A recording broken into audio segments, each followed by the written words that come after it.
Okay, I decided to use Camtasia because there might be some starts and stops and I wanted to be able to edit those out. So I'm using Camtasia.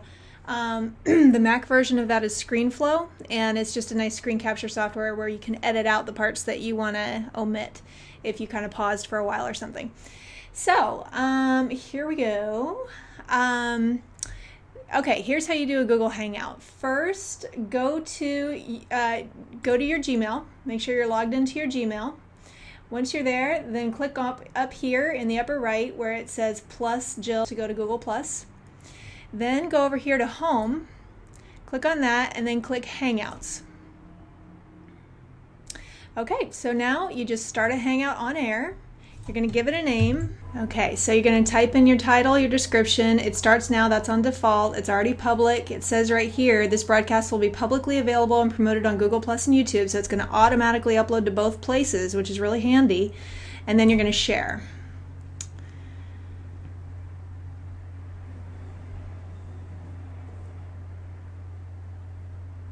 Okay, from here, you're going to press start. Okay, it's going to ask you to invite guests. You're just going to skip that because you're just making this to upload. Sometimes it's going to take a few seconds to boot up. Other times it's going to pop right up. Okay, so now we're ready to start the broadcast. So you're going to go up here where it says Screen Share.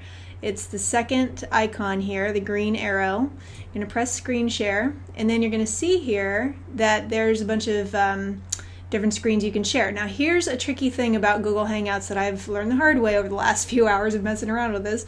Okay, right here you'll see that this screenshot is showing up in the screen share. That's because it's a window. It's a window that's open on the desktop, and so that's why it's showing up. Now here, like if I want to go to this website, I have to make sure that it's not minimized, that it's not just a tab, but it's the top tab. And probably the easiest thing is just to close some of these. But anyway, make sure that it's the top tab. When you do that, and then you go back to screen share, oh, whoops, I didn't leave it open. So you have to also leave it open on the desktop. Then you can go back here to screen share, and there it is. Yay. Okay, now here's another tricky thing. Your PowerPoint slides cannot be in this format. They have to actually be already in the slideshow. Okay, so that takes up the full screen. So what you do is you press Alt-Tab on a PC. I'm sorry, I don't know what it is on Mac, but Alt-Tab will enable you to swap between screens. So you go back to Google Plus screen, like the Google Hangout screen like that.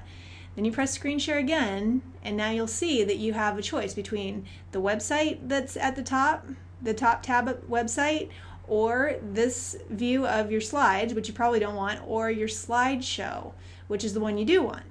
Okay, so if you choose the slideshow, then and then start the screen share, you'll see that, all right, great, now we're sharing this screen, but you got to go back and start the actual Google Hangout. So Alt-Tab to get back to the Google Hangout. There we go. And then start broadcast. It says here, go live. You're about to broadcast live on Google Plus and YouTube. You can broadcast for up to 8 hours. Okay. So here we are ready to broadcast. And we are broadcasting right now. So we just can click through. Okay, so we want to go back to the actual screen, the full screen, and then we can go through our PowerPoint slides like we normally would. And it'll all appear and everything's beautiful. All right, then to stop the broadcast, you want to Alt-Tab back to the Google Hangout screen and stop the broadcast.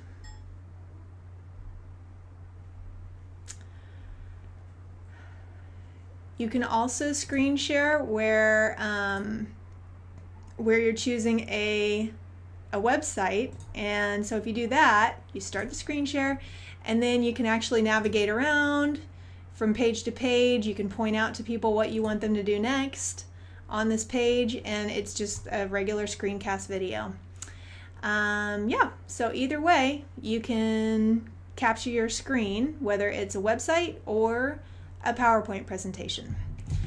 And it'll capture your voice. I highly recommend that you get a Yeti Blue microphone, and I'll send you a link for where you can buy that. It's a little over $100, but you're going to get way, way better audio. I'm using a Yeti Blue right now, and it's night and day from using my onboard camera that comes with the computer. You're going to get really crappy audio. It's going to be really hard for people to understand you if you use your onboard microphone on your computer.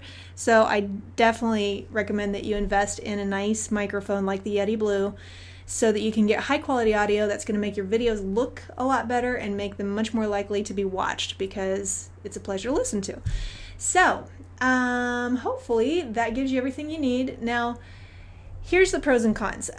With Google Hangouts, the pros are it's super easy, because once you're done with your video, you just X out of the Hangout, just close it like that, and it will automatically upload to YouTube and Google+. Could not be easier.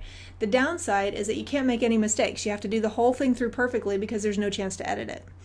If you think that you're going to need the chance to edit it, then I would recommend that you use something like Camtasia, which is a screen capture software, or ScreenFlow, which is for Mac. And that way you have the option to edit it and clean it up a little bit before it goes live. That's the positive. The downside is that then you have to actually export it, upload it to YouTube. It's just a few extra steps. It's not hard. It's just not as effortless as a Google Hangout to just automatically upload it. So that's kind of the decision you have to make. Can you do the whole thing in one shot? Then Google Hangouts are your best bet.